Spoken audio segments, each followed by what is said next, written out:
Bueno, como ya les decía, muy buenas tardes a todos. Ahí llegando más gente, vamos a meterle al tiro. Espero que estén muy bien.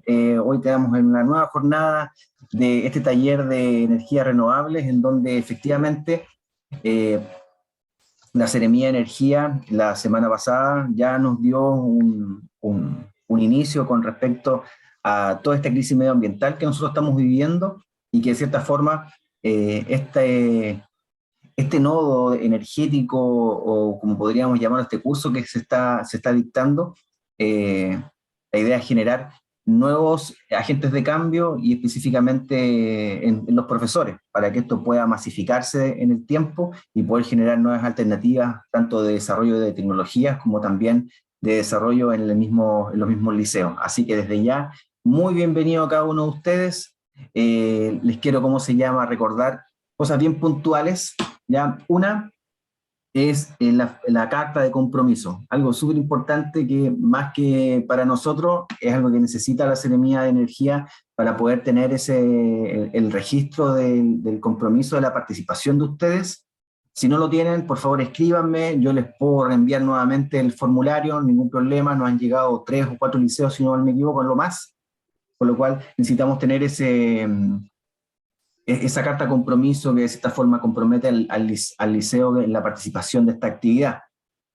También nosotros la semana pasada, es más, esta semana, perdón, se envió un pequeño formulario en donde se mostraba lo siguiente. Voy a pasar a compartir acá un poquito, si me dan un segundo.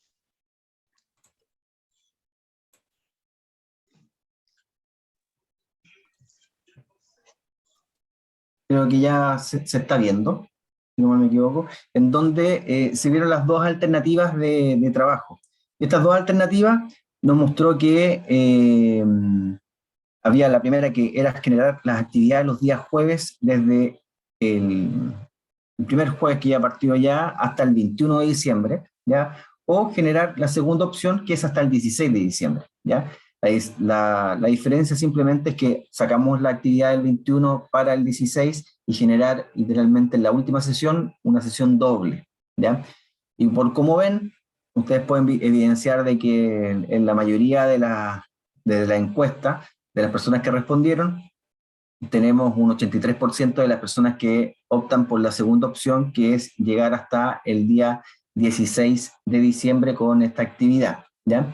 Cabe recordar que esta actividad contempla, y lo vamos a generar, porque es algo que tenemos que conversar también con la Seremía de Educación como la Seremía de Energía, es generar una pasantía, o sea, ir a una empresa, ¿ya?, para conocer el funcionamiento real del hidrógeno verde. ¿Ya? Así que está aquí en la región, por lo cual la idea es que después nos pongamos de acuerdo, y eso también va a ser parte del plus de este curso y taller que se está generando en conjunto con la Seremía de Energía.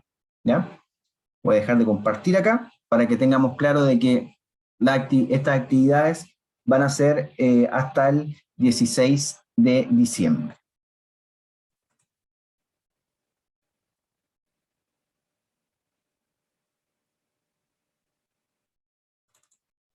Ahí sí, pensé que se me había pegado el computador un poquitito. ¿Ya? Recuerdo de que en el chat está la asistencia, importante para que ustedes lo puedan obviamente evidenciar. Y bueno, y sin más preámbulo, quiero dejar con ustedes a don Pablo Rodríguez, quien es profesional de la Seremía de Energía y que hoy nos trae un tema bien importante, donde lo dejo a él para que pueda hacer la introducción necesaria de lo que vamos a ver el día de hoy. Hola Pablo, bienvenido. Hola Enzo, hola a todos, a todas, muchas gracias por la participación y el interés. Estoy gratamente sorprendido. Tenemos 17 docentes, jefes de UTP, profesores, profesoras. Excelente, súper bien. Súper bien la convocatoria y el interés. Eso motiva mucho a seguir avanzando con estos temas. Hoy día efectivamente vamos a iniciar la conversación respecto al hidrógeno propiamente tal. Mi presentación, mi participación más que mi presentación, va a ser en 3 sesiones, ¿ya? En el fondo lo que yo voy a intentar hacer es sintetizar una asignatura de un semestre que doy en la Universidad de Lusach en 3 horas. Así que vamos a sacar los elementos más importantes y son los elementos que ustedes deberían tomar, y si quieren profundizar después en alguno de ellos, yo encantado de reunirme con ustedes y generar nuevas actividades. No tengo ningún problema si quieren profundizar alguno de los temas. Pero hay que entenderlo en ese sentido. Ya prácticamente una asignatura de un semestre que la voy a sintetizar en 3 horas, ¿ya? En 3 días de actividad que vamos a tener. A ver, vamos a compartir. Antes de compartir pantalla, quiero muy brevemente, si es que no se me desordena el Zoom, creo que ahí los tengo a todos en pantalla. Necesito saber muy brevemente nombre y la asignatura que imparten, porque yo tengo antes de empezar la presentación del hidrógeno propiamente tal, tengo un barniz de ciertos temas que necesito que tengan todos bien claros. Obviamente los que son de perfil eléctrico va a ser quizá una lata, ¿ya? Pero los que no vienen del mundo eléctrico necesito que los asimiles muy bien para después, cuando yo hable de potencia, energía, tener claro estos conceptos y no mezclar las cosas, en especial en el tercer taller cuando empecemos a dimensionar una pequeña plantita, ¿ya? Entonces yo lo voy a ir nombrando según el nombre que aparece acá en Zoom, para que no se nos desordene el tema. Los nombro rápidamente y ustedes me comentan su nombre, la asignatura que imparten y la profesión, si quieren. Muy brevemente, 1 minuto, por favor. Tengo primero aquí a don Carlos Cepeda. Muy buenas tardes. Sí, imparto en el área de electricidad y soy electricista en nivel superior. Perfecto, excelente, gracias Carlos. Don Alberto Costa Araya. Hola, buenas, soy Alberto Costa, trabajo en el Liceo Tecnológico, soy docente de electricidad y soy ingeniero en control e instrumentación industrial de la Santa María. Gracias Alberto. Aquí tengo a UTP Sara Carrillo.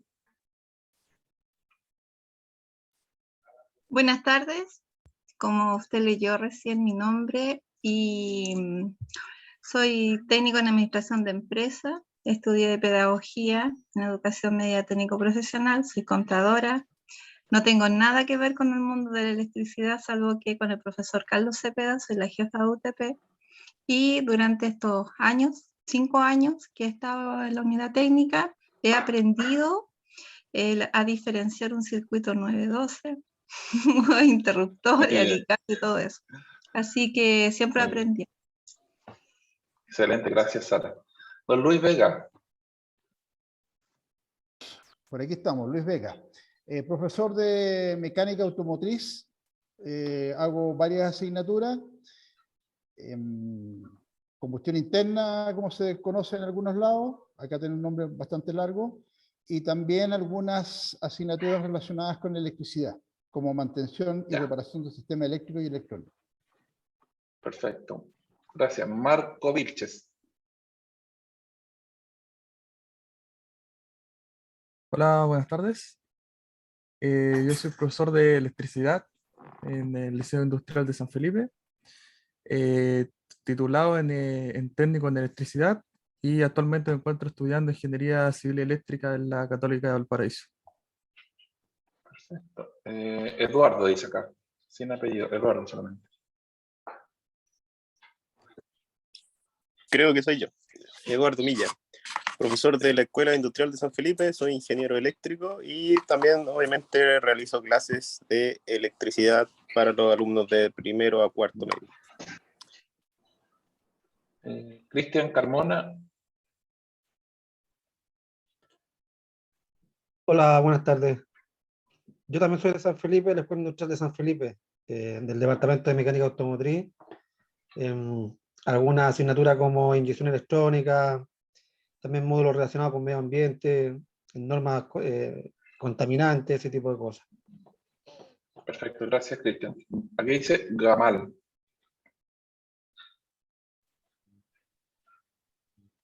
¿No? Sí. No se escucha, está muteado. No, no está muteado. ¿Aló ahí? Ahí sí, ahí sí. Ahí sí. Ya. Gamal Amar, jefe de la especialidad de mecánica industrial, ingeniero mecánico industrial. y imparte la asignatura de polihidráulica. Ya. ¿Aló? Entonces me van sumando harto. Sí, pero muchas gracias. Gracias, Gamal. Se me están sumando Listo. muchas y veo que no voy a se me va a ir el tiempo. ¿Alguien, además de las personas que se han presentado ya, no es del área eléctrica o electricidad?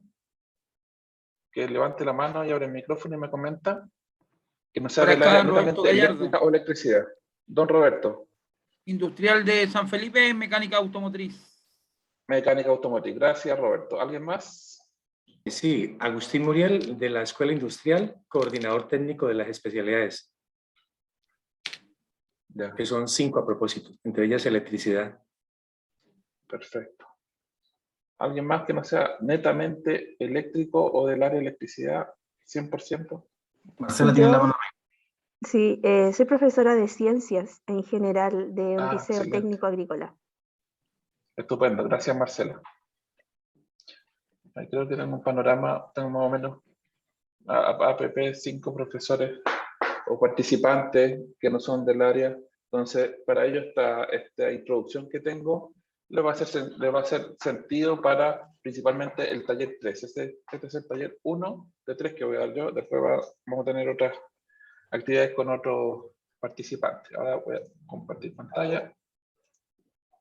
Sí, ahí después Enzo me ayuda con algún registro fotográfico cuando pueda. Ya. Tecnología de hidrógeno para la comunidad educativa. Mi nombre es Pablo Rodríguez Machuca. Yo tampoco soy eléctrico, yo soy físico de formación. Soy ingeniero físico de la Universidad de Santiago de Chile. La vida me llevó por diversos caminos, diplomado en finanzas, en operaciones. Finalmente terminé haciendo un magíster en la Católica en Santiago, en ingeniería. Y me dediqué al mundo de la energía hace muchos años, y al mundo del hidrógeno también hace varios años también, ¿ya? Y aquí estamos, tratando de impulsar estos temas en la región, principalmente apoyándonos en la Estrategia Nacional de Hidrógeno Verde. Comentarles brevemente que para que tengamos esta base, hidrógeno verde en Chile no existe, ¿ya? Es lo que aspira Chile. El hidrógeno en el mundo se produce por otras tecnologías que las vamos a comentar en su momento, pero como hidrógeno verde propiamente tal, con este apellido, no existe, no se está produciendo en Chile. Se produjo varios años atrás en un piloto que nos tocó implementar con los Astros, un proyecto Corfo, en una minera, pero es muy pequeña escala, muy pequeña escala. Pero a gran escala no, y eso es el plan que tiene Chile. A gran escala no se produce, y eso es el plan que tiene Chile de producirlo a gran escala. Entonces, ¿qué queremos ver hoy día? Para que nos tengan un poquito de paciencia, déjenme seleccionar acá, ahí. Vamos a hablar un poquito de energía y potencia, energía renovable y almacenamiento de energía. Vamos a pasar rápidamente la historia del hidrógeno, desde el T igual 0 y propiedades del hidrógeno. Les voy a comentar las propiedades del hidrógeno, por qué el hidrógeno es tan relevante, ¿ya? Y a medida que vamos comentando algunas cositas, salvo el ítem 1, los otros vamos a ir vinculando parte a parte con por qué estamos hablando de eso y qué tiene que ver con el hidrógeno, ¿ya? Pero como les decía, primero vamos a hablar un poquito de energía y potencia. Los eléctricos les es muy común, hace mucho sentido, los mecánicos también, ¿ya? A la profesora de ciencia también que por ahí se presentó, también ellos en ciencia se pasa en la enseñanza media, hay una definición formal típica, pero yo siempre muestro esta slide porque lo que quiero mostrar aquí cuando hablamos de energía, no nos referimos solamente a energía eléctrica, hay que sacarse ese concepto que uno tiene como seteado en la cabeza, ¿ya? Uno cuando habla con la comunidad y con los mismos estudiantes de energía, creen que estamos hablando solamente de energía eléctrica. Y la energía es movimiento, es combustible, son los alimentos también, ¿ya? Es lo que nos provee el sol, energía electromagnética finalmente es la que llega a la Tierra. Calor también es una forma de energía. Entonces, siempre cuando yo hable de energía, hay que entender en el más amplio espectro de la palabra energía, ¿ya? No estoy poniendo ningún apellido a la energía, solamente a secas. Y podría ser cualquiera de estas. Movimiento, combustible, alimento, la energía que nos provee el sol, el calor, etcétera, etcétera, ¿ya? cualquier conversación, la energía eléctrica solamente es una más de los distintos tipos de energía que existen. Dicho esto, tenemos que pasar a la definición, como siempre, ¿ya? Energía desde el formalismo, el que aparece en todos los lados, en los libros, como nos enseñan en los colegios, la capacidad que tiene la materia de producir trabajo en forma de movimiento, luz, calor, etcétera, bla, bla, bla, bla, bla, bla. Eso es lo que dice en los libros, ¿ya? Pero yo siempre digo, desde mi punto de vista, y por mi formación como físico, como que en muchos sentidos esto no nos hace. Entonces, tratar de llevar esto a términos más sencillos. Desde lo práctico, la energía es movimiento. Es así de simple, es movimiento. La pregunta es, ¿qué se mueve? Y ahí podemos entrar en discusiones, ¿qué cosas se está moviendo para definir los distintos tipos de energía? Pero en esencia la energía es movimiento, no es más que eso. Cuando hablamos de que la materia, ¿ya? Cuando digo la materia puede ser de una piedra, un auto, algo, una masa, ¿ya? Se está moviendo, hablamos de energía cinética, ¿ya? Energía cinética es el movimiento de algún pedazo de algo, ¿ya? Cuando hablamos de que las moléculas, los átomos se están moviendo o están vibrando, ¿ya? Hablamos de calor, ¿ya? Siempre hay que tener el concepto que en ciencia la temperatura, la definición de temperatura viene de la velocidad media de las partículas del aire, ¿ya? En el fondo, cuando uno habla de temperatura, lo que está diciendo es a qué velocidad media se están moviendo las moléculas del aire. Eso es termodinámica, ¿ya? Termodinámica sencilla de los primeros años de cualquier ingeniería. Cuando hablamos de fotones en movimiento, en el entendido que los fotones son partículas de luz, ¿ya? Hablamos de energía electromagnética, ¿ya? La más conocida, la luz, también el láser que puede salir de un puntero, con que calienta uno los alimentos en un microondas, eso es energía electromagnética, son fotones muy particulares que calientan los alimentos en un microondas. Y finalmente, la que más le gusta a los eléctricos, a los colegas eléctricos, es los electrones en movimiento. Los electrones en movimiento, esa es la famosa electricidad, la famosa energía eléctrica. Los electrones en movimiento en un conductor es energía eléctrica. Pero no es que un electrón sea el mismo que se mueve desde el punto de generación al punto de consumo, ¿ya? Hay como un efecto dominó de los electrones que se desplazan en la banda de conducción del conductor, ¿ya? Eso nosotros lo vemos, los físicos lo vemos muy detalladamente en física del estado sólido, cómo se mueven los electrones dentro de un conductor. Pero en el fondo es como un efecto dominó de todos estos electrones que están en los átomos y se mueven en la banda de conducción del cable de cobre, digamos en términos más cotidianos. Pero el electrón en movimiento es la famosa y querida y apreciada electricidad, ¿ya? Ahí tenemos un panorama sencillo de que la energía en esencia es movimiento y la podemos describir como movimiento de ciertas cosas para asociarla a movimiento, o energía cinética, energía térmica, electromagnética, energía eléctrica. Y se nos queda ahí en el tintero la energía potencial, por ejemplo, la energía potencial gravitatoria, que es súper importante en el mundo de la energía eléctrica, ¿ya? Por ejemplo, la central hidráulica usan y abusan de la energía potencial gravitatoria y de la energía cinética, ¿ya? Hay una mezcla ahí, una transformación entre una y la otra. ¿En qué unidades medimos la energía? Los eléctricos lo conocen muy bien. Los eléctricos lo asocian generalmente a kilowatt-hora, ¿ya? Pero en ciencia se ocupa el Joule, la J seca, Joule. Esa es la unidad en el sistema internacional, el Joule. Pero nadie ocupa el Joule en el día a día. Uno no compra, no se conecta a la H-Quinta, CGE y compra, no sé, 100 Joule de energía. No existe eso. Lo que compramos en la distribuidora es kilowatt-hora. Y obviamente para pasar de Joule a kilowatt-hora es multiplicar por un numerito. Una conversión, una multiplicación muy sencilla, lineal. Y lo que no hace mucho sentido siempre en el día a día son los famosos kilowatt-hora, ¿ya? Y obviamente la escala, megawatt-hora, gigawatt-hora, terawatt-hora, ¿ya? Kilowatt-hora es como a nivel domiciliario, residencial, lo que compramos en nuestras casas, la distribuidora. Ya cuando hablamos de megawatt-hora, podemos estar hablando de lo que genera una central, y gigawatt, terawatt-hora es lo que consume Chile, por ejemplo. No son órdenes de magnitud, ¿ya? Pero es un factor nomás. Y Y el factor más sencillo de todo esto sería el watt hora, es quitándole el K. El K es el factor que amplifica por 1000.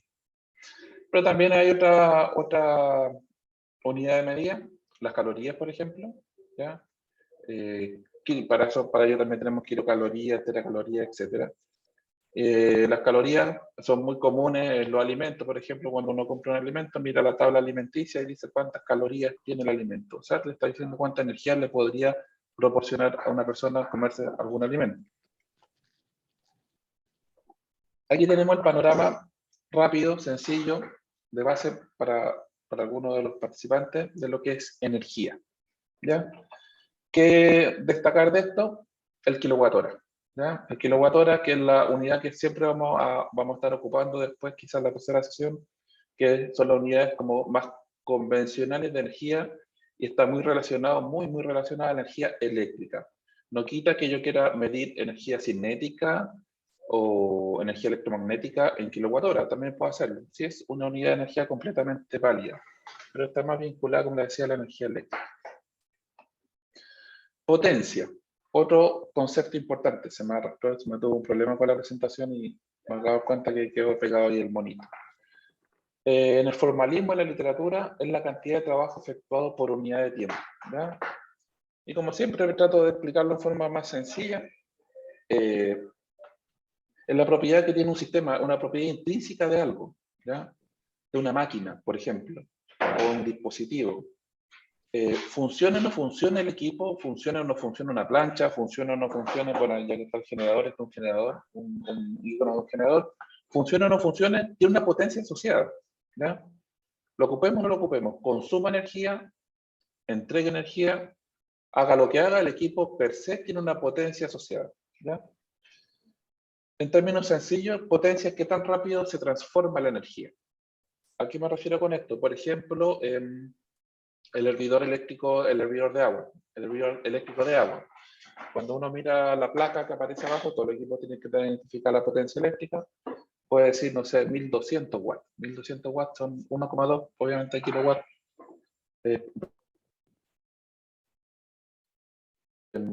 ¿Qué quiere decir este numerito? Le está diciendo a ustedes qué tan rápido el equipo toma energía eléctrica y la transforma en calor, ¿ya? Por eso dice ahí qué tan rápido se transforma la energía. En un hervidor eléctrico sería qué tan rápido toma energía eléctrica y la está transformando en calor. Eso es potencia, ¿ya? ¿Qué ejemplos tenemos acá?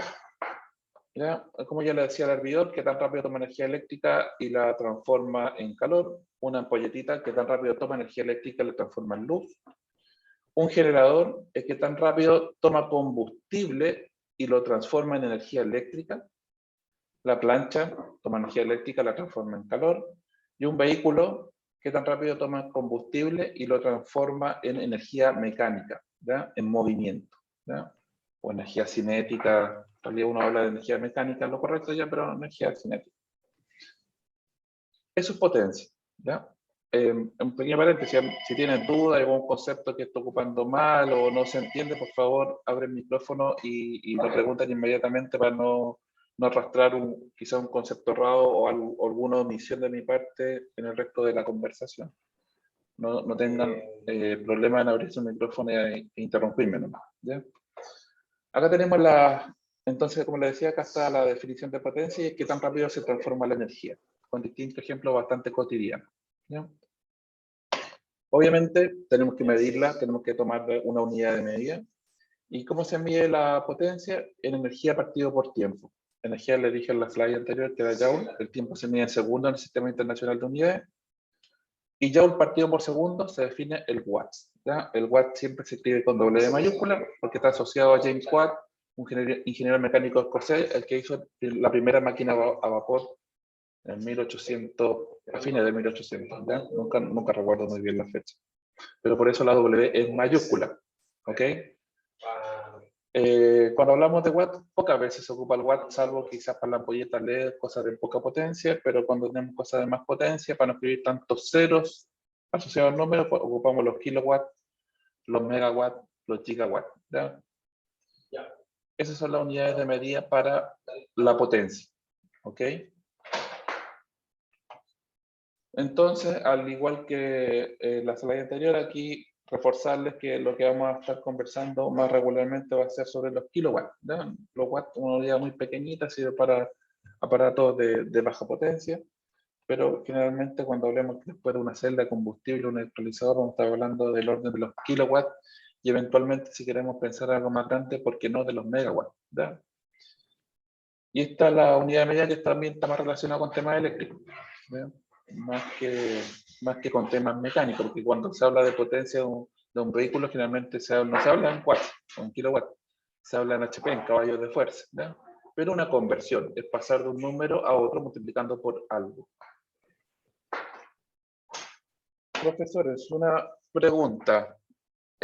Acá tengo una imagen donde tengo al lado izquierdo 1 kilo de carbón, al lado derecho 1 kilo de dinamita. Ahí para que abran su micrófono o pregunten o respondan por el chat. ¿Qué creen ustedes en esta imagen? ¿Qué tiene más energía? ¿Qué tiene más energía? Pueden abrir el micrófono o escribir en el chat lo que le acomode más.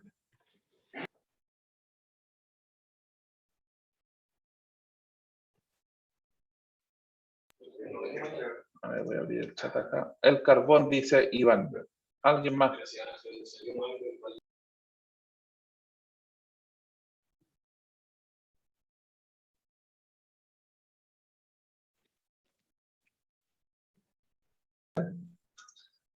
El carbón, ¿alguien más que comente qué tiene más energía, 1 kilo de carbón o 1 kilo de dinamita? ¿Qué cree Enzo? La dinamita, dice Carlos. Yo también voy por la dinamita, porque yo me veo por la onda expansiva y todo lo que se puede generar como por la dinamita. El carbón da el tema también calórico. Yo creo que son dos distintos de energía distinta, pero yo dentro de mi ignorancia y de algo de... por la dinamita. Yo por acá estoy pensando, o sea, el carbón, 1 kilo de carbón va a entregar la energía, pienso, más lento. En cambio, la dinamita es casi instantáneo. Entonces ahí tengo la duda, ¿cuál tendrá más energía? Porque el carbón, como digo, no es instantáneo. Ya, perfecto, Luis. Por ahí va la lógica. Tengo una duda en ese caso.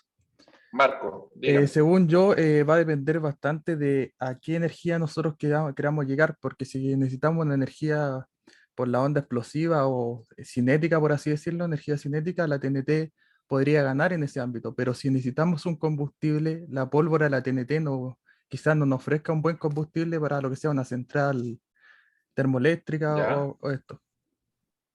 Ok, no, ya perfecto, gracias Marco, muchas gracias. El carbón, por acá está dividida la discusión. Qué bien, me parece que está dividida. Dinamita y carbón se están inclinando casi simétricamente. ¿Cuál dinamita libera más energía en menor tiempo? Sí, Alberto, correcto. Cuando uno analiza el concepto de energía en algún elemento, va asociado como a la capacidad de combustionar, de oxidarse, no sé si voy a ocupar palabras muy técnicas, espero que no, de oxidarse muy rápidamente, ¿ya? De que el oxígeno venga, se pegue y esto libera, tiene un proceso exotérmico, libera energía. Entonces podríamos hablar que en este caso, cuando tengo estos dos elementos, es como la energía propia que podrían tener estos dos elementos, ¿ya? Por las moléculas, cómo están conformadas, las redes cristalinas que se forman y estos cupos que tienen para recibir un electrón o ceder un electrón y empezar a conversar con un átomo de oxígeno y se oxida. Eso es como la esencia que hay detrás de todo esto. Pero el ejemplo, sin tratar de enredarlo con la física que hay detrás de esto, no entrar en esa lata, porque podría estar dándole una lata eterna con eso, que me aburriría. Ahí está la respuesta. El carbón tiene 9,2 kWh de energía, ¿ya? 9,2 kWh de energía frente a tímidos 1,5 kWh de energía de la dinamita, ¿ya? Tiene más energía, efectivamente, tiene más energía el carbón, muy bien por todos los profesores y asistentes que se inclinaron por el carbón. Lo siento, Enzo, pero el carbón tiene más energía, ¿no? Pero alguien ya anticipó bastante cuál podría tener más potencia. Yo creo que ya con lo que he comentado, ¿cuál tiene más potencia? ¿No? ¿Un kilo de carbón o un kilo de dinamita? ¿Qué Yo pienso dicen que si ahí? queremos destruir una roca, por supuesto que sería el TNT. O derribar un Tiene más cerro. potencia el TNT, la dinamita. Para eso, ¿ya? Ahí el Alberto. TNT gana.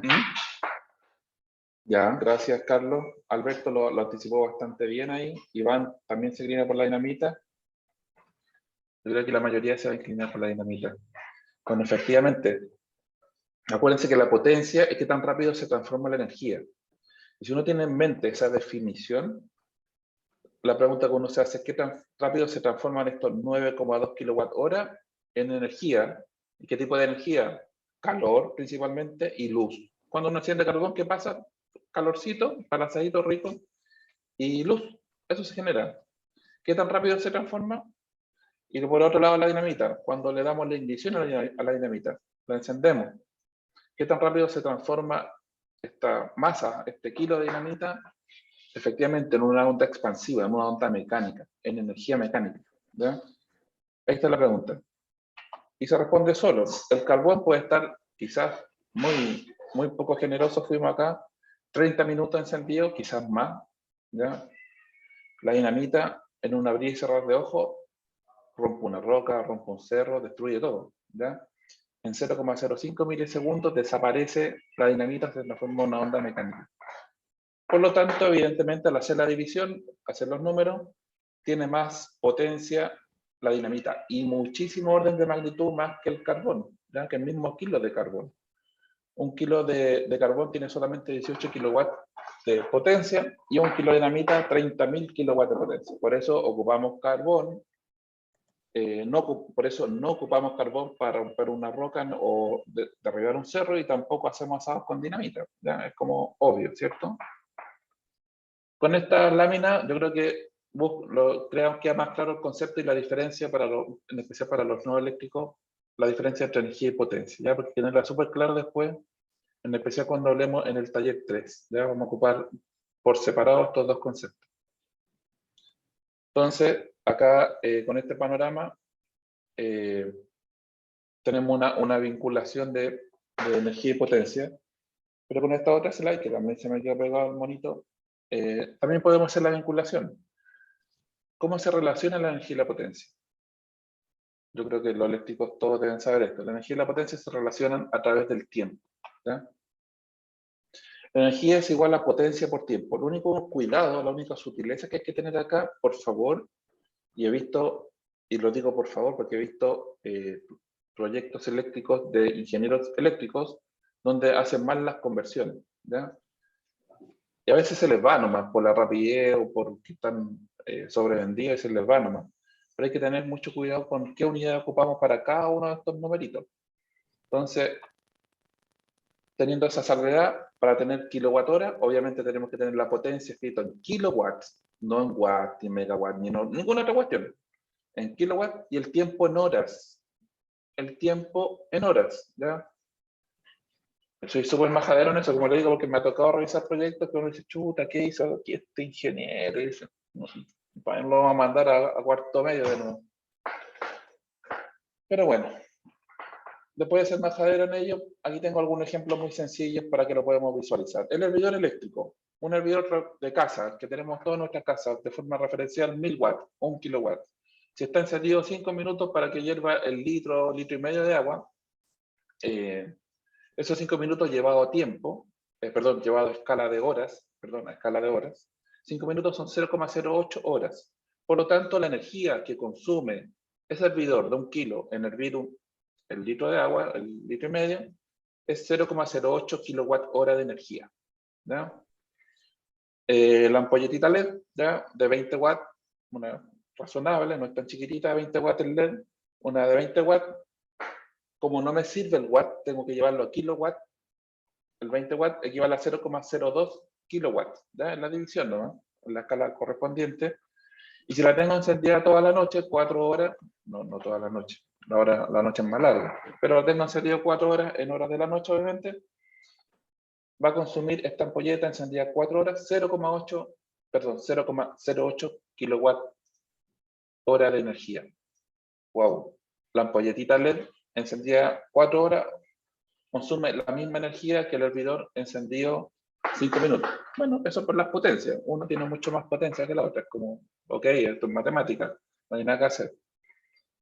Y un generador eléctrico, por ejemplo, acá estos dos equipos primero consumen energía, el generador consume combustible y produce energía eléctrica, que tiene una potencia de 10 kilowatts, ¿ya? Si lo tengo encendido por 3 horas, un generadorcito diésel, por ejemplo, de 10 kilos, lo tengo encendido 3 horas, va a entregar al consumo, a la carga eléctrica, 30 kilowatt-horas, ¿ya? Así de sencillo. Tanto por el consumo, ¿ya? Como por el lado de la generación. Preguntas, dudas, consultas, antes de pasar al tema que viene. ¿No? ¿Todo más o menos claro? No perfectamente claro, pero por lo menos un barniz más o menos claro.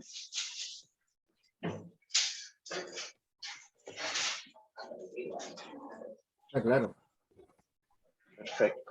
Ahora, quizá alguno eléctrico no puede que se le haya olvidado este panorama. El Sistema Eléctrico Nacional, rápidamente, comentarlo. Cómo el proceso completo que tenemos en Chile para que finalmente tengamos energía eléctrica en nuestras casas. Pasamos, uy, ¿qué pasó acá? Se me quedó pegado el botón, se me quedó pegado el... Ya, no importa, ahí. Se me quedó pegado la barra de espacio. El Sistema Eléctrico Nacional tiene 3 grandes componentes. La generación de energía eléctrica, sea por la tecnología que sea, que no nos vamos a abanderar ni por A ni por B, se produce por energía térmica, termoeléctrica, perdón, fotovoltaica, eólica, hidráulica, etcétera, etcétera. Se produce energía eléctrica, pasamos a las subestaciones, donde se eleva el voltaje, ¿ya?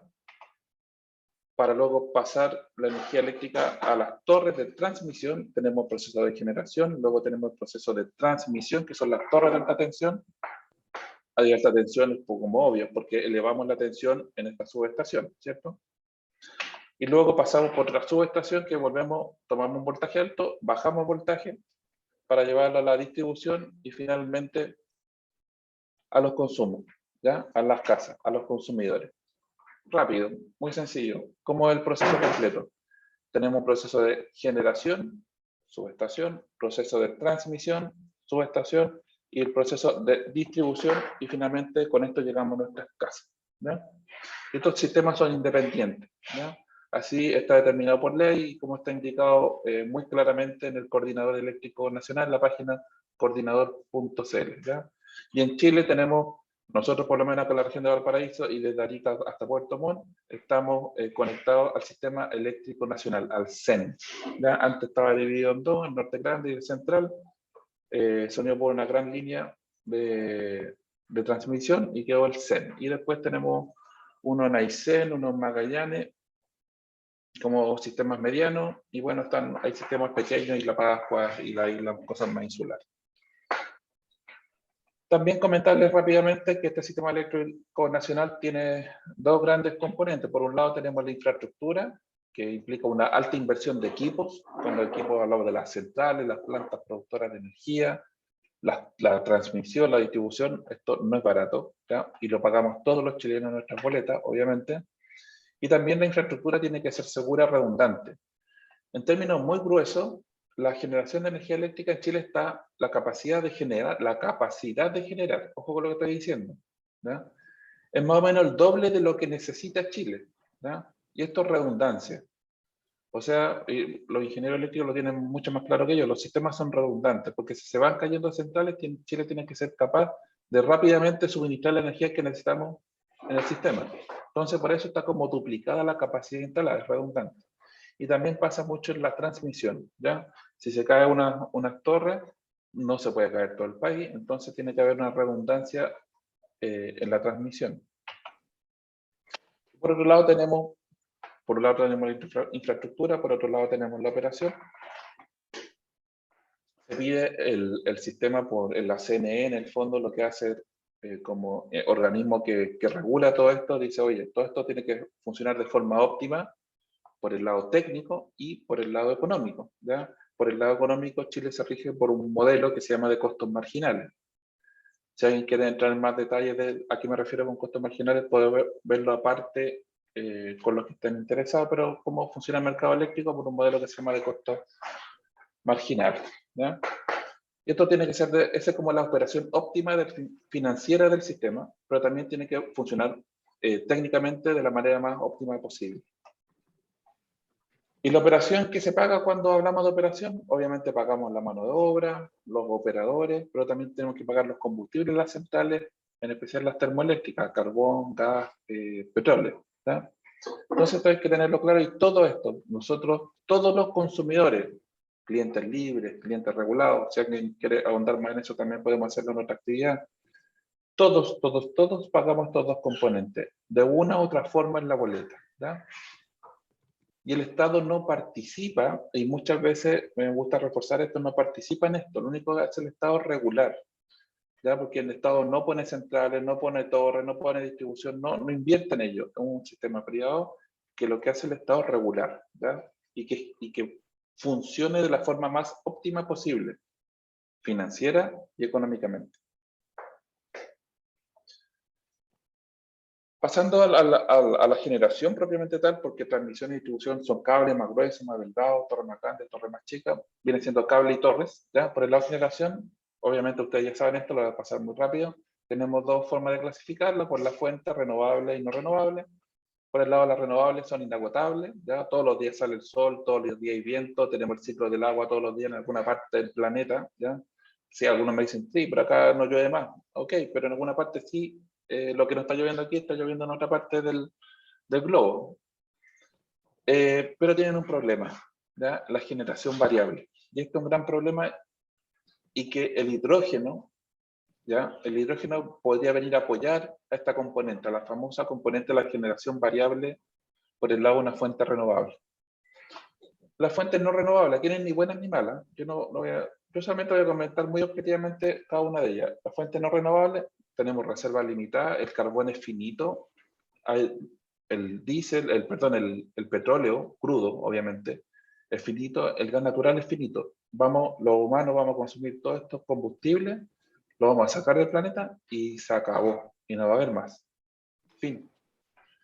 Son limitados. Sí, depende a quien lea uno, dice, no, quedan 50 años, 100 años, ok, dale, da lo mismo. Pero lo vamos a consumir en algún momento y se acabó. Lenta regeneración, sí, aparece en la literatura como lenta, pero es extremadamente lenta regeneración. O sea, tendría que pasar un proceso como lo que pasó con los dinosaurios, con los árboles, que por procesos de presión, temperatura, se fueron comprimiendo las capas de la Tierra y se terminó produciendo petróleo, carbón y gas, ¿ya? Pero eso son millones de años, brutalmente lenta generación. Pero lo bueno, como muy bien saben los eléctricos, tiene una generación estable. Yo le meto combustible a un motorcito, a un generador, a una central termoeléctrica, y va a producir siempre la misma cantidad de energía, la misma potencia, digamos en realidad. Siempre va a levantar la misma potencia. Si una planta de 100 megas, todo el rato, parejito, sin ningún problemita va a tener los 100 megas. Y eso es muy bueno. Es muy bueno un sistema eléctrico. Un país no puede funcionar con energía que sube y que baja. Eso es complicado. O sea, si funcionáramos 100% solares, no puede ser que pase una nube, chuta, y se nos apaguen los computadores, se nos apague la luz. O en la noche ya todo a acostarse porque se fue el sol y no hay energía solar. No, ¿ya? Pero ahí vienen a compensar esta variabilidad, la vienen a compensar de buena forma las fuentes no renovables, ¿ya? Lamentablemente Chile es muy escaso en fuentes no renovables. Importamos mucho carbón, mucho petróleo, mucho gas natural, ¿ya? Tenemos un poco de gas natural y petróleo en el sur de Chile, pero muy poquito, muy poquito. Entonces se importa mucho, se trae desde afuera, ¿ya? Pero sí, todos sabemos, esto ya es bastante conocido, que Chile es un país rico en energía renovable, ¿ya? Principalmente sol y seguido de ello el viento, ¿ya? Un panorama rápido. Por el lado del sol tenemos la energía eólica. ¿Está bien decir que por el lado del sol la energía eólica es correcto? ¿Alguien me ha criticado alguna vez? ¿No me quieren criticar? Bueno, el sol, ¿sí? el sol calienta la atmósfera y produce el viento. Sin diferencias de Excelente, temperatura no hay profesor. viento. Excelente, profesor, muy bien. Así es. Gracias al sol tenemos energía eólica. Si el sol no calentara masas de aire, no existiría viento. El viento se produce por la diferencia de temperatura en masas de aire. Muy bien. Naturalmente, el sol nos provee de energía fotovoltaica, nos provee de energía termosolar. ¿Ya? Después de entrar en detalle en la de arriba, en la de abajo acá tenemos termosolar para calentar agua caliente. Para calentar agua, perdón. ¿Ya? Los sistemas ACS, agua caliente sanitaria. ¿Qué más tenemos por acá? La hidráulica. Estas son centrales de pasada. Ya aquí tomamos la energía cinética que viene, la turbinamos en una máquina, en una turbina, y producimos energía eléctrica y el agua se devuelve al curso natural del río, obviamente agua abajo, ¿ya? En otro punto, pero al mismo curso donde iba el río.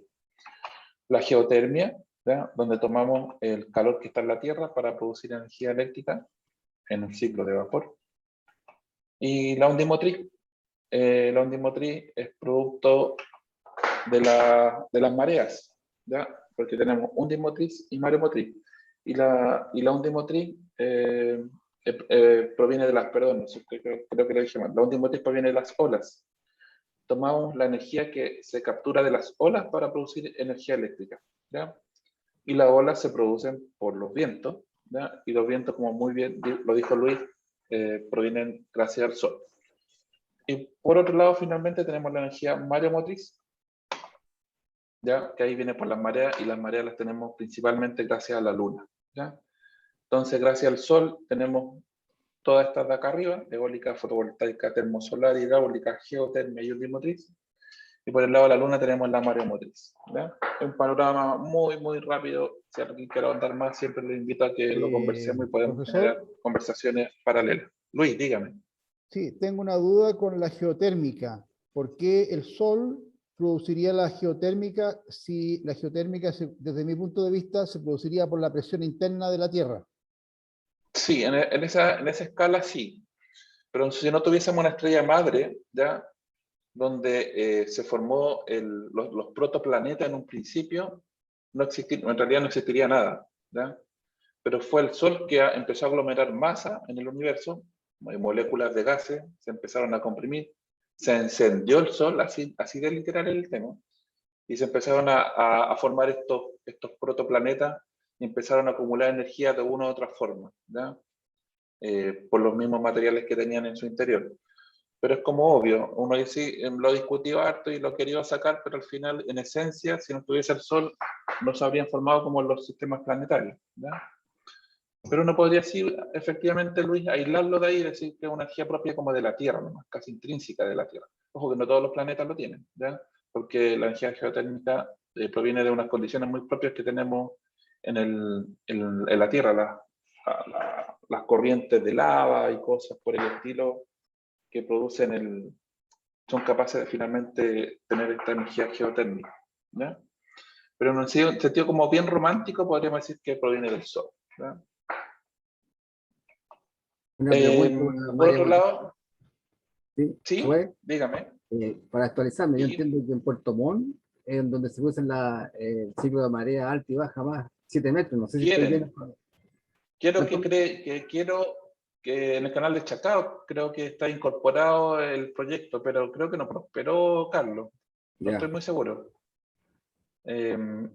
Por el lado de ondimotriz sí hay unos pilotos dando vueltas. De hecho, acá en Valparaíso hay un piloto, pero no está funcionando. Estuvo funcionando harto tiempo, muy chiquitito, prendió una ampolleta, pero para demostrar que se puede, ¿ya? Pero mareomotriz, estoy casi seguro, Carlos, que no prosperó mucho ese proyecto, ¿ya? En el canal de Chacao, ¿ya? Que efectivamente era para aprovechar las mareas. Okay. Por el lado de las centrales termoeléctricas tenemos dos grandes tecnologías: ciclo abierto, que ya casi no existen, nadie hace una central de ciclo abierto hoy en día. Una central de ciclo abierto es bastante ineficiente. ¿Cómo se produce energía en una central de ciclo abierto? Tenemos el combustible, da lo mismo, un hidrocarburo, sea cual sea. Hervimos agua, ya producimos un calor, un un vapor sobrecalentado, un vapor sobresaturado, se puede leer de la misma forma. Un vapor sobresaturado, un vapor que tiene mucha energía en forma de temperatura y presión. Se toma este vapor, ¿ya? Y se mete una turbina de vapor, ¿ya? ¿Ya? Y esta turbina obviamente se mueve y produce energía eléctrica. Y este vapor después se condensa y se vuelve a transformar en agua, ¿ya? Es un ciclo abierto, común y corriente. Fueron las primeras centrales termoeléctricas. Con el paso del tiempo se dieron cuenta que era muy eficiente y que dijeron, oye, ¿cómo hacemos esto más eficiente? Hagamos un ciclo combinado. ¿Y qué es eso? Estas funcionan principalmente con gas natural. Tomamos el gas natural, ¿ya? Lo metemos en una turbina de gas natural, una turbina de gas.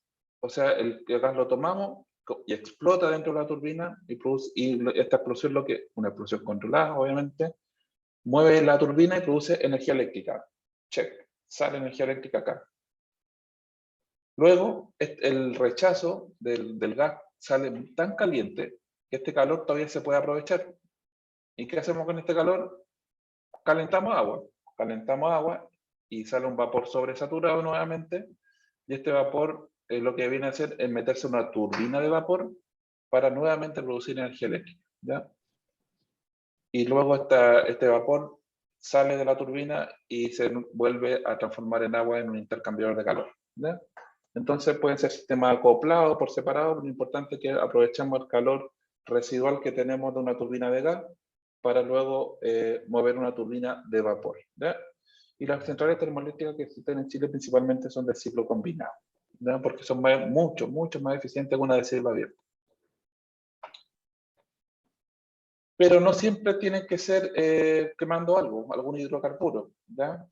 Chuta, ¿y por qué? La geotermia, ya lo había anticipado, la geotermia toma el calor, lo toma desde la tierra y lo mete a una turbina de vapor, ¿ya? Tomamos el combustible, aquí es el calor de la tierra, y este mismo calor lo ocupamos para producir vapor, y el vapor lo metemos en una turbina de vapor como está acá, ¿ya? Entonces una central geotérmica, en esencia, es una central termoeléctrica, pero en vez de quemar algún combustible fósil, estamos quemando, no estamos quemando nada, ojo con ello, y estamos ocupando el calor de la tierra. Y también tenemos concentrador solar de potencia, que se lo voy a comentar en un par de slides más. Almacenamiento de energía. ¿Por qué voy a hablar de almacenamiento de energía? Muy brevemente, porque el hidrógeno está en el mundo del almacenamiento de energía. Viene a competir con todas estas cosas que le voy a hablar de hoy. En el mundo, todas las tecnologías del hidrógeno, principalmente el área energética eléctrica, está en el rubro del almacenamiento de energía. Obviamente, como le dijo mi colega en la actividad anterior, el hidrógeno también se puede ocupar para la industria alimenticia, también se puede ocupar para la industria de los fertilizantes y otras industrias. Pero cuando uno no se quiere ir por el lado eléctrico, está por el lado del almacenamiento de energía. Entonces, en el almacenamiento de energía tenemos una división cuando queremos una alta potencia a inyectar a un sistema o una alta cantidad de energía que queremos almacenar. ¿Qué tenemos? Tenemos sistemas magnéticos, sistemas cinéticos, eléctricos, hidrocinéticos y por otro lado electroquímicos. Voy a desarrollarla en la pantalla que viene. Sistemas químicos y los hidrocinéticos. Los sistemas magnéticos son superconductores magnéticos, ¿ya? Superconductores magnéticos donde quedan circulando corrientes, ¿ya? Bajo ciertas condiciones de este superconductor y pueden entregar toda esta energía en muy poquito tiempo, ¿ya? Como que uno mueve un switch y pasa toda esta cantidad de energía en muy poco tiempo a la carga eléctrica.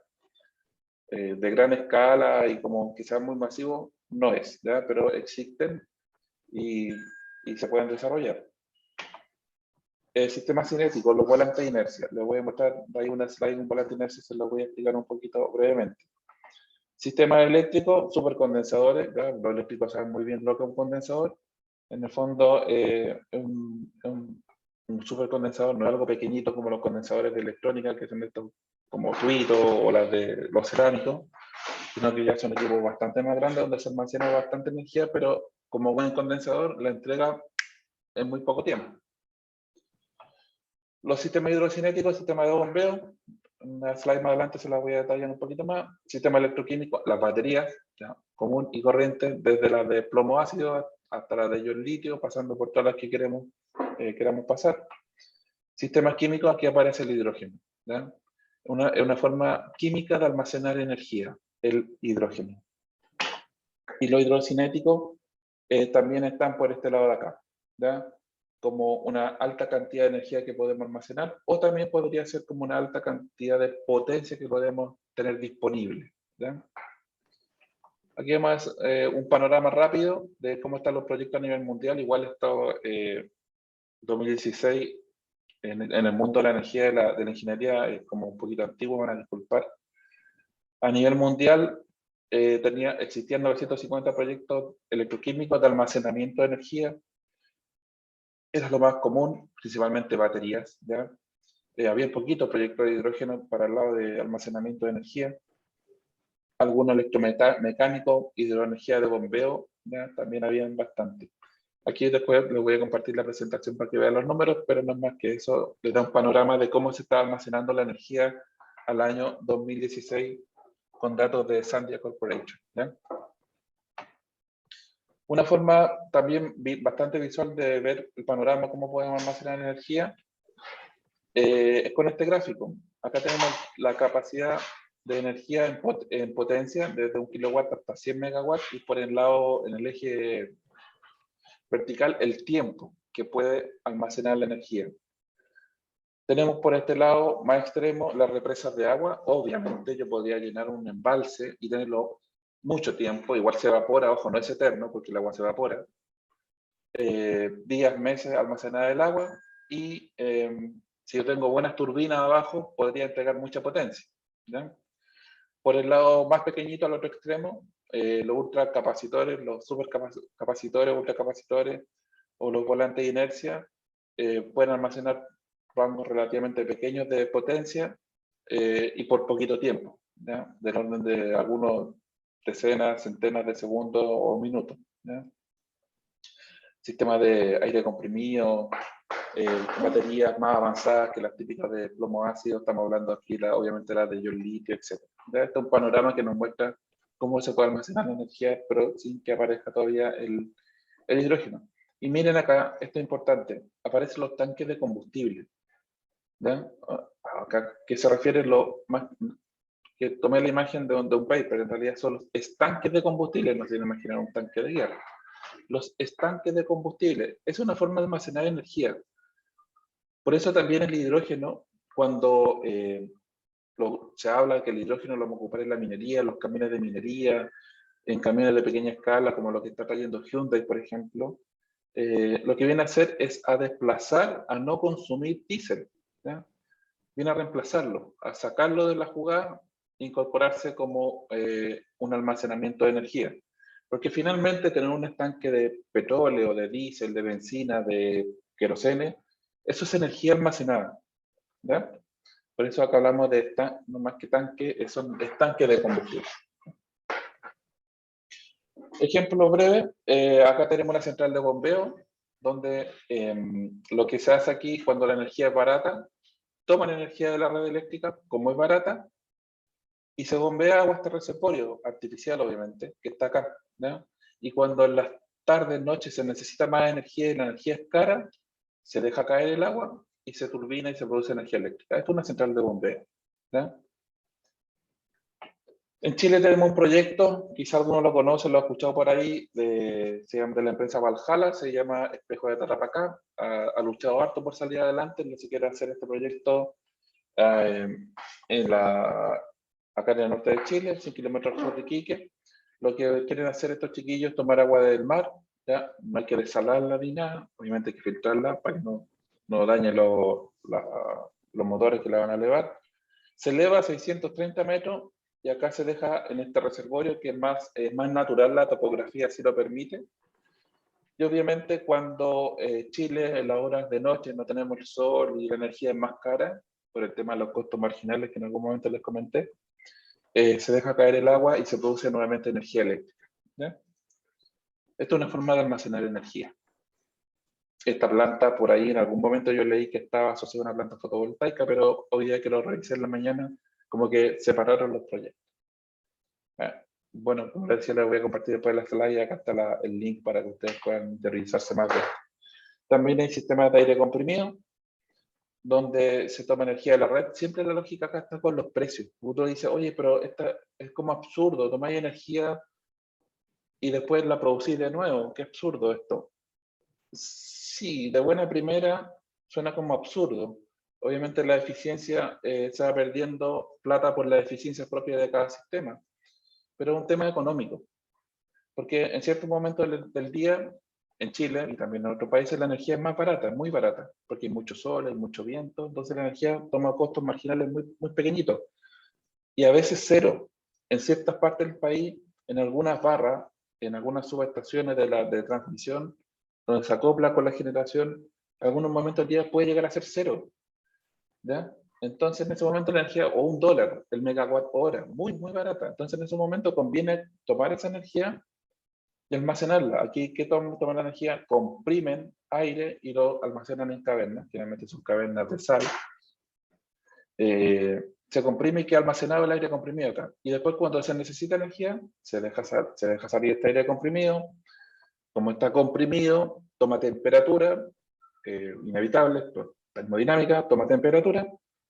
Se pasa por intercambiador de calor para aprovechar ese calor y se pasa luego por turbina. Una turbina de alta presión y una turbina de baja presión acoplada. Y con esto generamos energía eléctrica, ¿ya?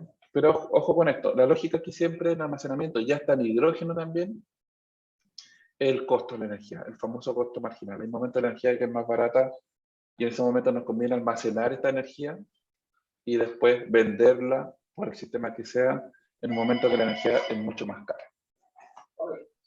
¿Qué tenemos acá? Esto es un volante de inercia.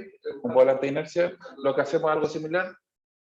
Esto es algo que está en el vacío, hay un rotor que gira sobre levitación magnética y con un motorcito como que le damos un chilito, le damos un empujón al volante de inercia, que es una masa que gira, volante de inercia en sencillo, una masa que gira, le damos movimiento con un motor. Y obviamente esa energía la tomamos en la red nuevamente cuando la energía es muy barata. Y queda girando, como está en vacío, está levitando, queda girando, y queda energía almacenada en forma de energía cinética.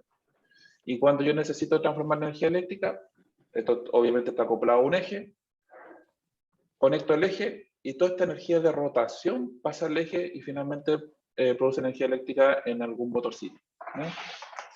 En algún generador, ¿no? Acá ese generador motor, obviamente, como lo vamos a operar, si es generador o lo hacemos operar como motor, ¿no?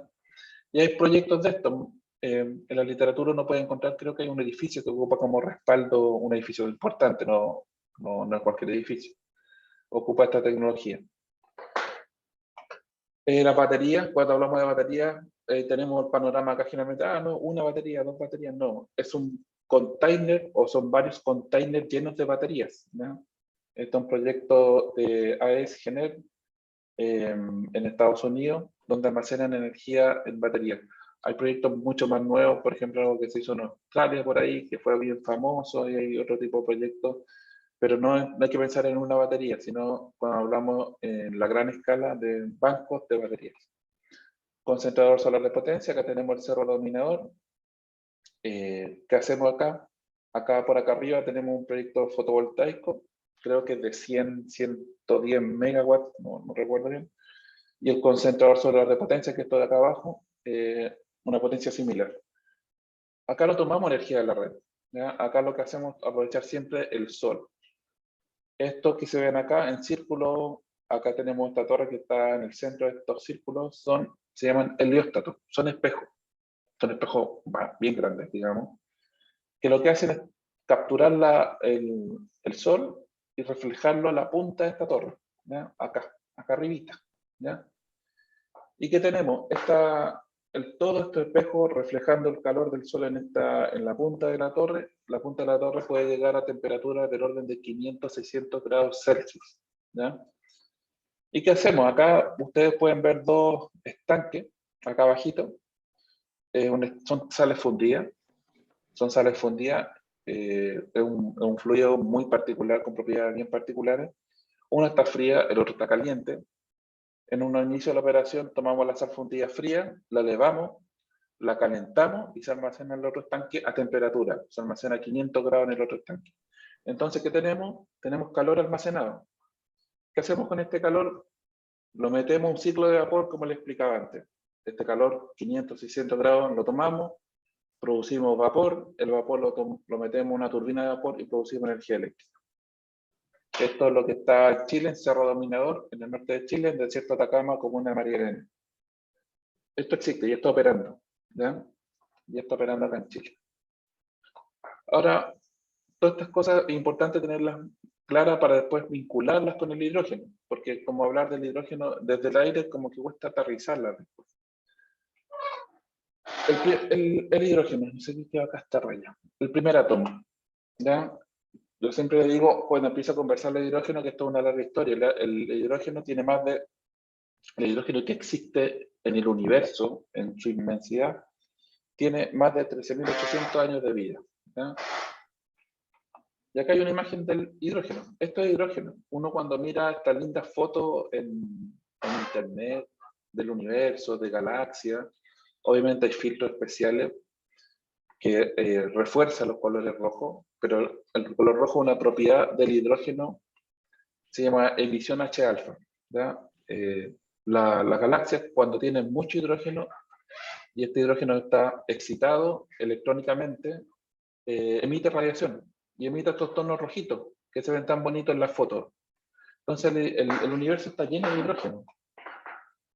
Como les decía, el hidrógeno se creó hace más de 13.800 millones de años, se creó en el inicio del universo.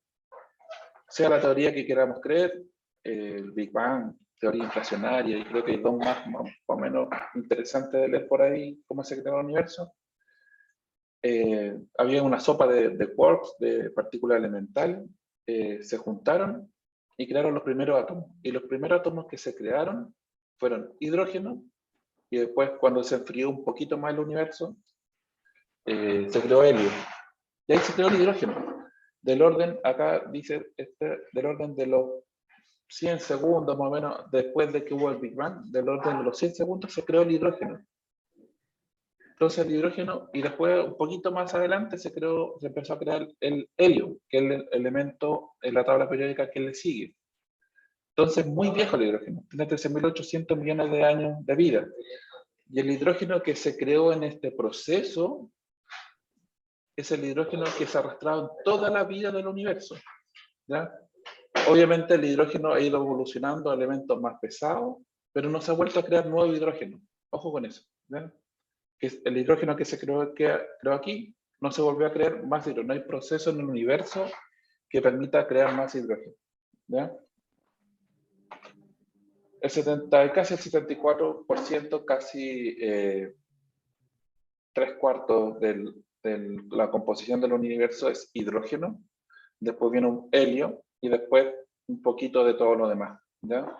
Entonces podríamos decir con mucha generosidad que el hidrógeno es el gran componente del universo. Entonces, como les anticipaba yo, el hidrógeno, no se me ve una raya acá. Bueno, el hidrógeno se creó en los primeros segundos del universo. Fue descubierto en 1776 por Henry Cavendish. Después voy a comentarlo muy brevemente. Él reconoció el hidrógeno gaseoso, ¿ya? El H2, ¿ya? El combustible principal de la estrella, nuestro Sol, nuestra estrella que está aquí cerquita. El Sol está a 150 millones de kilómetros, ¿ya? 8,3 minutos luz. Está aquí al lado, a la vuelta de la esquina en la escala del universo. Quema 700 millones de toneladas de hidrógeno por segundo. Así, es una brutalidad. Cuando digo quema, es un proceso de fusión nuclear, ¿ya? Se unen dos átomos de hidrógeno para formar un helio, y este proceso libera energía. No es directo, ojo, no es directo, hay como 3 o 4 procesos intermedios, ¿ya? Pero no les quiero complicar la vida con eso. Yo les anticipé que el 75% de los átomos de la materia del universo es hidrógeno, de la materia observable. Por ahí existe el tema de la materia oscura, pero es otra historia. Y en este planetita que lo tenemos bastante a mal traer, es menos del 0,15% de todos los átomos que tenemos en el planeta Tierra, bien poquito, ¿no? Y el átomo más pequeño y liviano de la tabla periódica. Yendo un poquito más a la historia, el hidrógeno, antes que Cavendish dijera, oye, ya, aquí lo vamos a tomar, y esto lo asumimos como un átomo o una molécula muy particular, un par de siglos antes, por allá por el 1400, un alquimista, Paracelso, ya había encontrado un gas con ciertas propiedades, ¿ya? Y lo había descrito por ahí, pero mucho no investigó de ello. En 1671, ya este señor Robert Boyle redescubrió lo que había hecho Paracelso al mezclar ciertas limaduras de hierro como polvito de hierro con cierto ácido, ¿ya? Y se liberaba hidrógeno. Pero obviamente para él no era hidrógeno. Oye, se libera un gas con ciertas propiedades muy particulares que no lo encontraba en otro tipo de gas. Ya Cavendish, que era químico, ya lo describió bien, ¿ya? Y lo dejó muy bien descrito y describió sus propiedades. En 1783 también Cavendish descubrió que si tomaba hidrógeno, que lo logró aislar, ojo, lo logró aislar en el 1783. Lo logró aislar, si lo tomaba y lo juntaba con el agua, voilà, tenemos agua. Y eso ya era magia para el 1783. Ese mismo año, Lavoisier le puso el nombre, solamente le puso el nombre, ¿ya? No se le atribuye el descubrimiento a Lavoisier, solamente le puso el nombre de hidrógeno, ¿ya? Como hidrógeno viene del latín, ¿ya? Pero en el fondo nos referimos al productor de agua, hidrógeno productor de agua. En 1800 se obtiene por primera vez hidrógeno y oxígeno por electrólisis. Miren lo antiguo que viene esto, y recién estamos en el 2021 en Chile hablando del hidrógeno. Y en 1800 se hizo electrólisis, ¿ya? Obviamente de forma muy artesanal, no como los electrolizadores que vamos a ver más adelante. En 1820 se ocupó como combustible en las primeras máquinas. Ya se ocupó hidrógeno en el 1820. Yo no encuentro asombroso realmente esto. Porque el mundo ahora hablamos del hidrógeno como que fuera la gran novedad, pero en 1800 se produjo electrólisis y en 1820 ya lo estamos metiendo en una máquina. En 1828 alguien ya pudo decir, oye, hagamos una celda de combustible, una fuel cell. No la construyó, pero ya pudo describirla en un papel. En 1842 hicieron la primera celda de combustible, ¿ya? William Grove, que era una mezcla media rara, físico y abogado, ¿ya? O le llamaron en aquellos años la batería voltaica gaseosa. Porque en el fondo una fuel cell, una celda de combustible, es una batería abierta, ¿ya? No una batería cerrada como la batería de ion litio, de plomo ácido, la del auto, son baterías cerradas. Una celda de combustible, si nos vamos por ese concepto, es una batería abierta. En 1874 se inicia la producción de hidrógeno por electrólisis. En 98 son capaces, en 1898, de producir hidrógeno y llevarlo a estado líquido. Y yo me vuelvo a sorprender con esto cada vez que me toca hablar de esto, porque llevarlo a estado líquido significa bajarlo a 10 Kelvin, ¿ya? Es una temperatura extremadamente baja, ¿ya? Menos 253 grados Celsius. Imagínense en ese año llegar a esa temperatura. Llevar a estado líquido el hidrógeno es principalmente jugar con la temperatura más que con la presión, porque uno en realidad cualquier fluido, cualquier gas puede, jugando con temperatura y presión, puede cambiarlo de fase, ¿ya? Pasar de sólido, líquido, gaseoso, qué sé yo. Continuando con la historia, en 1920, siglo pasado, tuvieron las primeras ideas de auto a hidrógeno. Acá los mecánicos, para que sepan anticiparles, un auto a hidrógeno o movilidad a hidrógeno, salvo los aviones, son vehículos eléctricos. En esencia son vehículos eléctricos. Lo vamos a comentar después. ¿Por qué se me queda pegado ese? Ahí sí. En 1800, perdón, 1928 tenemos la primera patente, el primer prototipo en 1930, aquí ya empezamos a avanzar muy, muy rápidamente. Acá en 1932 sugieren que se puede transportar por gasoducto. Ojo, no es cualquier gasoducto. Lamentablemente en 1937 tenemos el accidente del Zeppelin, del Hindenburg. ¿Ya? Lo voy a comentar en una slide más adelante. 1950 se desarrolla la primera celda combustible alcalina. ¿Ya? En el mundo está gobernado por dos grandes tecnologías, la tecnología alcalina, que fue una de las primeras, y la tecnología PEM, PEM. La vamos a comentar en la próxima clase. Es una celda combustible pequeñita. 1963 se lanzaron los primeros transbordadores. Los transbordadores espaciales que uno ve en la tele, cuando se mandan estos transbordadores, los de la NASA, no los nuevos de Falcon y todo esto, ocupan una mezcla de oxígeno con hidrógeno. ¿Ya? Es uno de estos tubos que se ven al lado del transformador, es de hidrógeno. Y se hace la mezcla y esto libera mucha energía, lo suficiente para que el transbordador venza la aceleración de gravedad de la Tierra.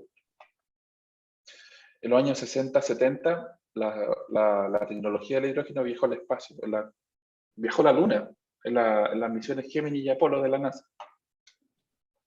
Después empezaron a avanzar fuertemente el hidrógeno, cómo producirlo a gran escala.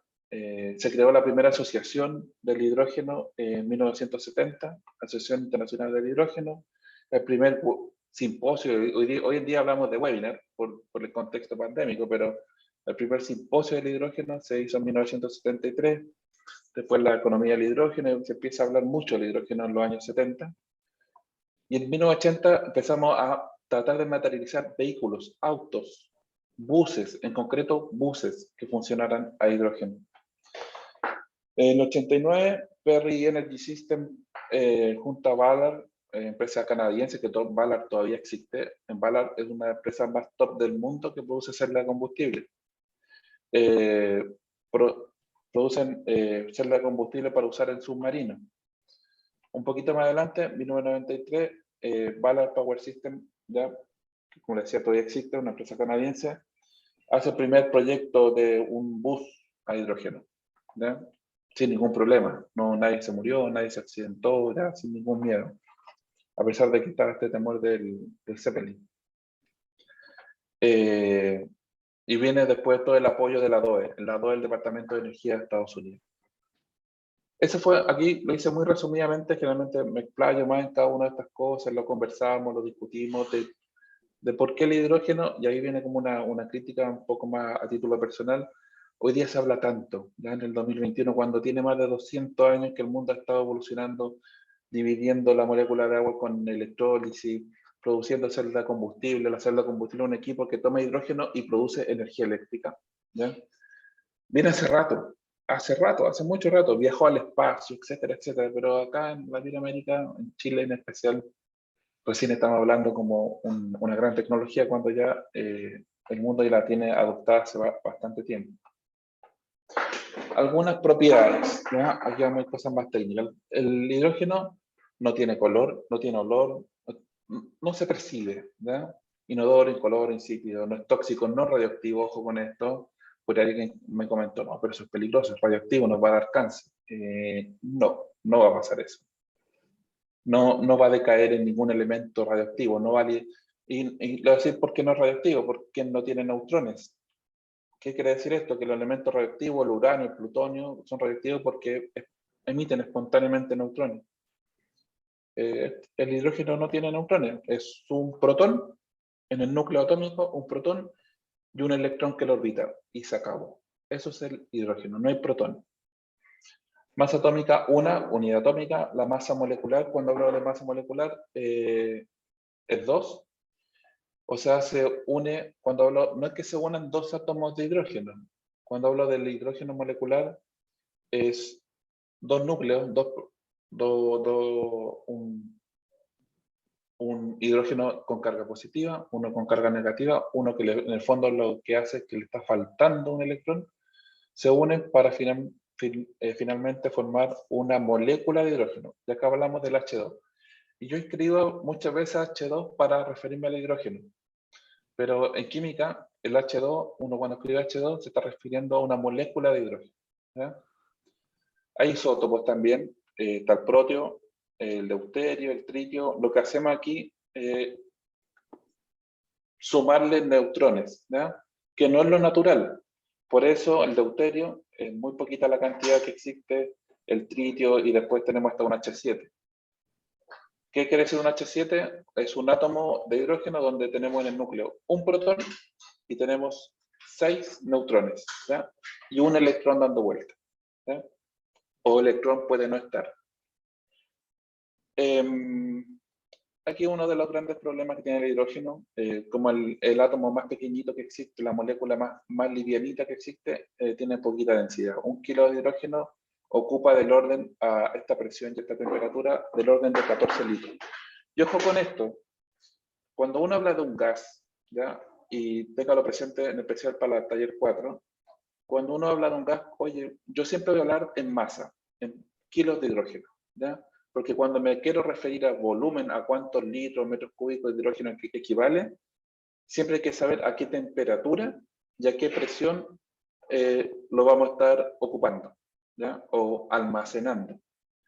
Siempre hay que tener esa relación. Pero cuando hablo en masa, en kilo, me puedo obviar, meter al bolsillo la presión y la temperatura y no tengo ningún problema en los cálculos.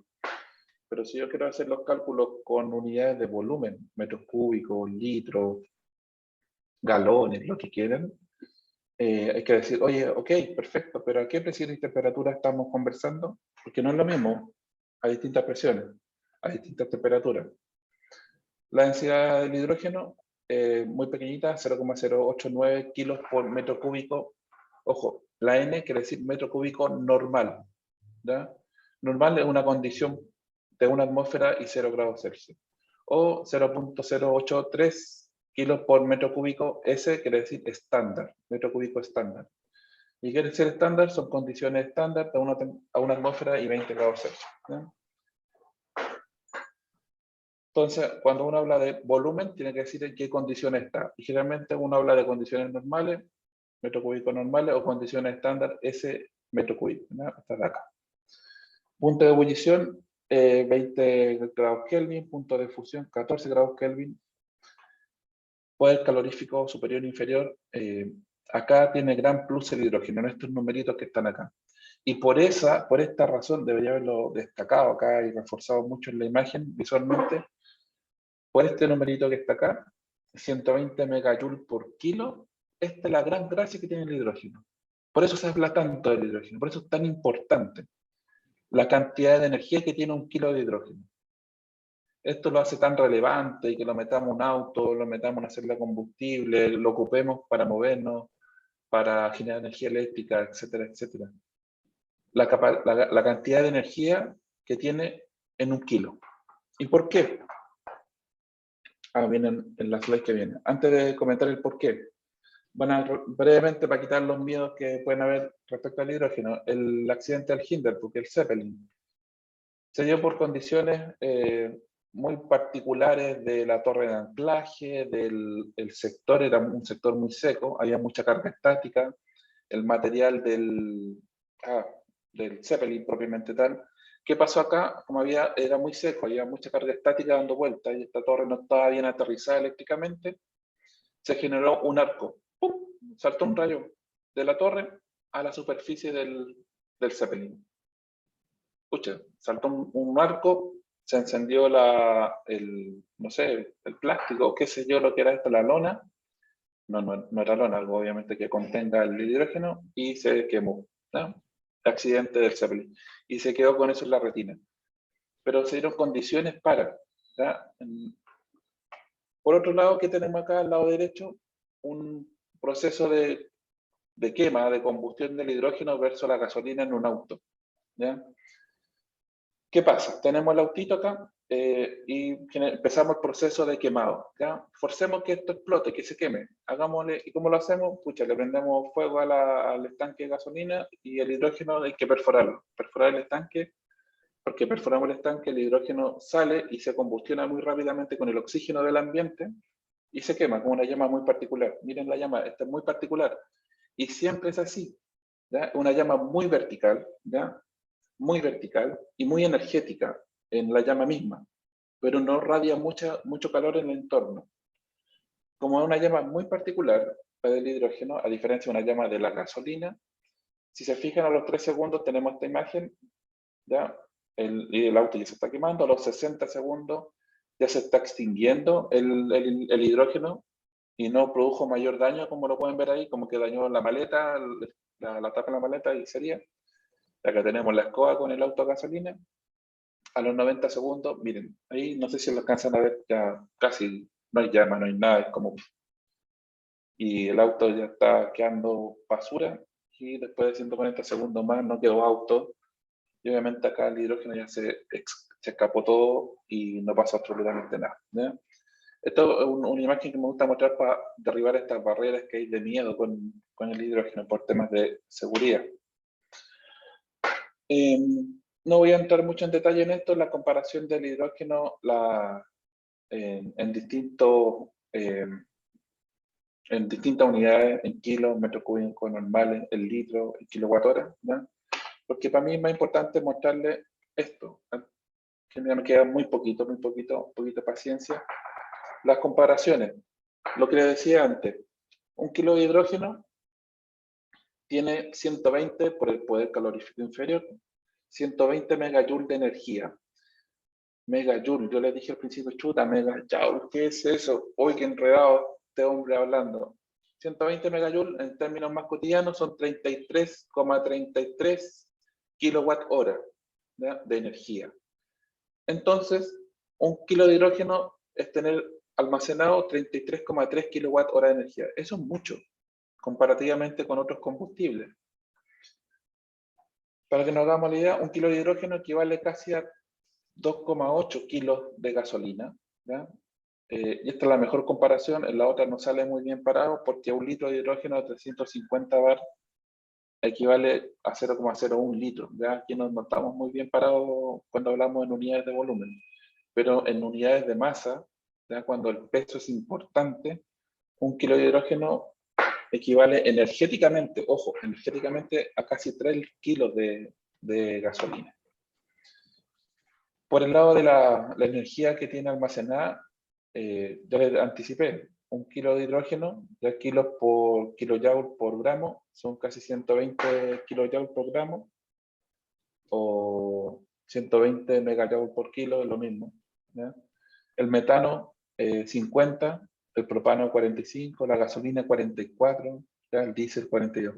¿Qué les muestro con esto? Que el hidrógeno es el elemento que más energía tiene por unidad de masa. El hidrógeno es el elemento, no es correcto decir combustible, pero lo voy a ocupar para no enredarlo, se dice técnicamente vector energético.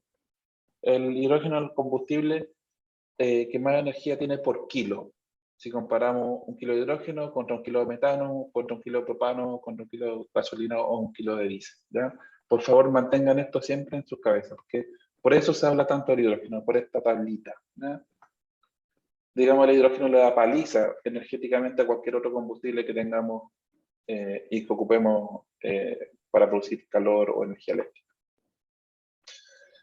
Pero cuando queremos referirnos por unidad de masa, como el hidrógeno es tan poco denso, es la molécula más pequeñita que existe, ahí lamentablemente vamos a pérdida, ¿ya?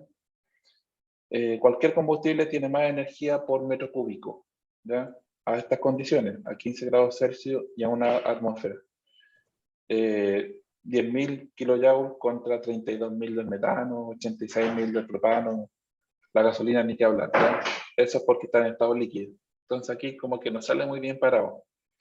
Pero cuando lo vemos por, ojo, refuerzo esto, por unidad de masa, sí, vale la pena tenerlo muy presente. ¿Qué riesgos tenemos con el hidrógeno? Nunca olvidar que el hidrógeno, como aparece acá en esta ecuación, le encanta asociarse al agua, al oxígeno, le encanta asociarse al oxígeno y para formar agua, ¿ya? Pero esta reacción de unir oxígeno con hidrógeno libera energía, ¿ya? Y acá está cuánta energía libera. 572 kilojoules por mol en la liberación de energía. Es un proceso exotérmico. Eso es más o menos 0,16 kWh por mol la energía que se libera en esta reacción. Y acá está la madre del cordero, acá está el problema, o el beneficio, como lo queramos ver. Y nunca olvidar que en el aire, en relación de volumen, un 21% está compuesto por oxígeno. Entonces, cuando se escapa hidrógeno de un cilindro, de un estanque, se va a encontrar con oxígeno y se va a combustionar espontáneamente. Y ese es el problema que tiene, ¿ya? Pero el problema no existe mientras no se escape, obviamente. O sea, hay que generar estanques lo suficientemente seguros, válvulas lo suficientemente seguras para que esto no suceda. Entonces, ¿cuál es el riesgo? ¿Qué riesgo tenemos acá? Fuego y explosiones, obviamente. ¿ya? Obviamente, ciertas condiciones de almacenamiento podría explotar muy eventualmente. No se conoce algún accidente de este tipo, pero sí podría ser si tenemos una extremada concentración de hidrógeno y una fuente de ignición que lo oxide muy rápidamente. La fuga, sin lugar a dudas. Un mal manejo del hidrógeno en la conducción. Y de hecho, desde la producción, conducción, o sea, llevarlo por tubería y almacenarlo en un estanque, cualquier fuga por ahí puede pasar lo que mostré en la foto del auto. La dispersión, ¿ya? Esto no sé si es tan riesgo, como una molécula muy pequeñita, muy liviana, se escapa y rápidamente difunde, se va a la alta atmósfera. Y obviamente se va quemando con los átomos de oxígeno que se van encontrando en el camino, ¿ya? Pero a eso me refiero con la dispersión del hidrógeno. Naturalmente, falla de almacenamiento y válvula es un riesgo permanente, pero tener presente que las válvulas y los estanques para hidrógeno son solamente exclusivos para hidrógeno. ¿ya? Hay tecnología de válvulas, de sensores también, hay estanques que solamente se ocupan para hidrógeno, porque el hidrógeno, vuelvo a hacer majadero con esto, por el hecho de ser el átomo y la molécula más pequeña, por cualquier microfisura se escapa. Y también por el hecho de tener de su estructura molecular, muy rápidamente se puede acoplar con electrones que estén dando vuelta en el material, en el acero, por ejemplo, en alguna tubería. Por eso las tuberías que mueven el hidrógeno finalmente no son de acero. Chuta, me anticipé. El purgado. Cuando uno quiere llenar un estanque de hidrógeno o quiere hacerlo pasar por tubería, la tubería primero hay que limpiarla, hay que purgarla.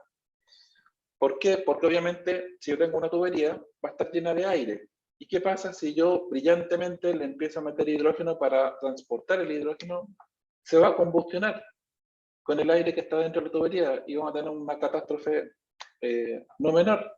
Entonces obviamente hay que purgarla, hay que meterle un gas neutro, o también en algunas plantas se puede meter nitrógeno. Metemos el nitrógeno, la llenamos de nitrógeno o un gas neutro y luego metemos el hidrógeno. De ahí no combustiona.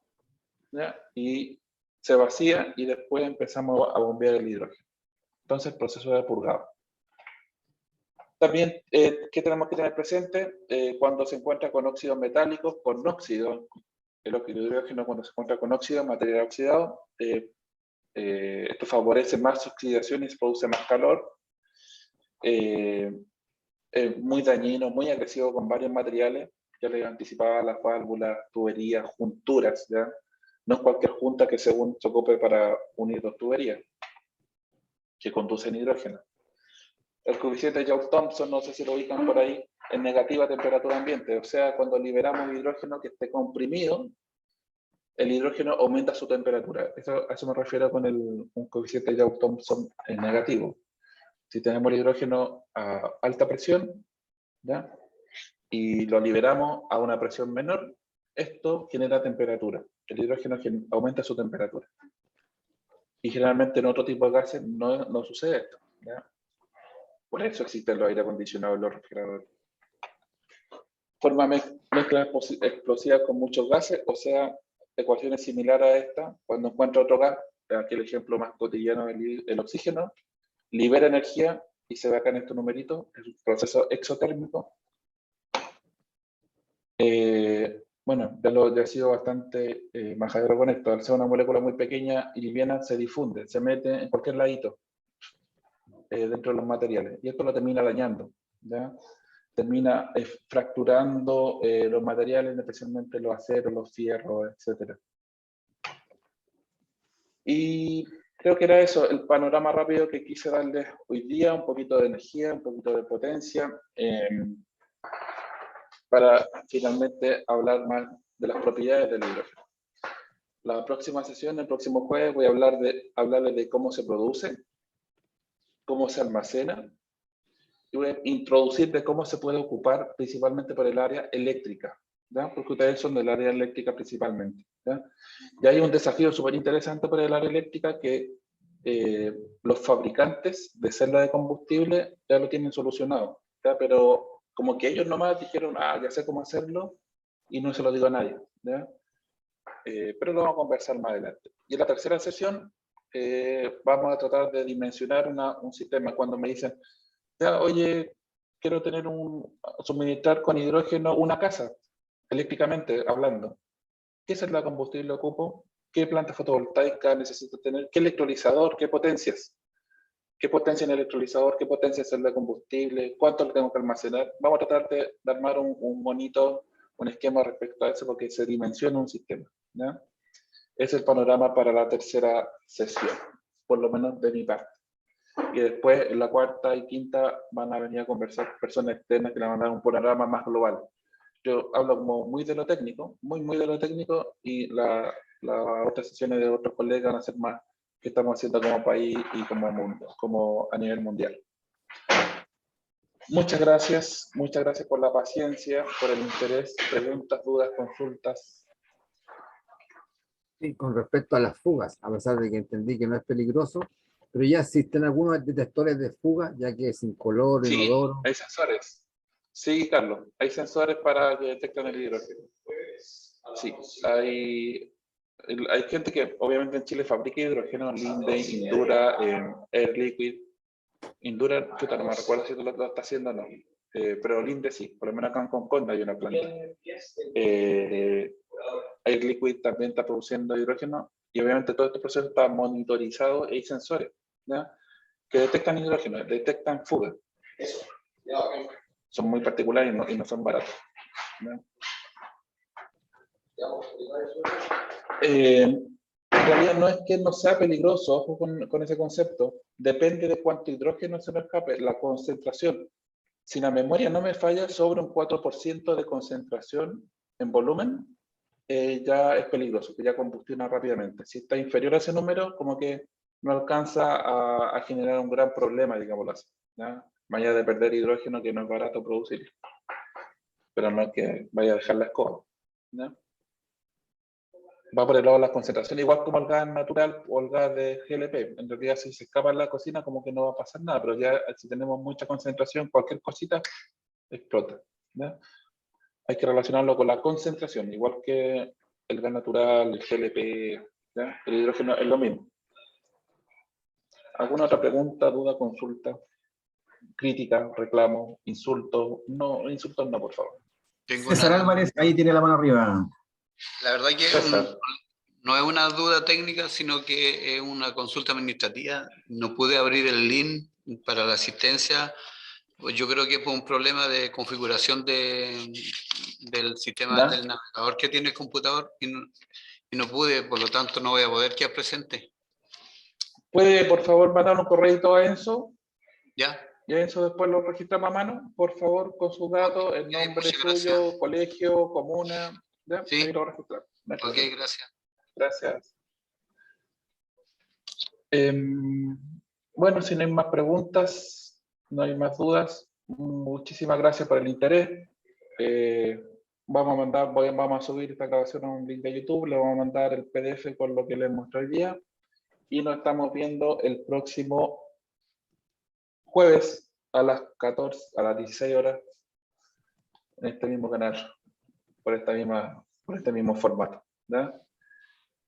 Recuerden por favor las cartas de compromiso, ¿ya? Para efectos ya más formales de la certificación que queremos darle junto a la CEREMI de Educación, CEREMI y Fundación Chile. ¿Ya? Muchísimas gracias, que estén muy bien, que tengan una buena tarde.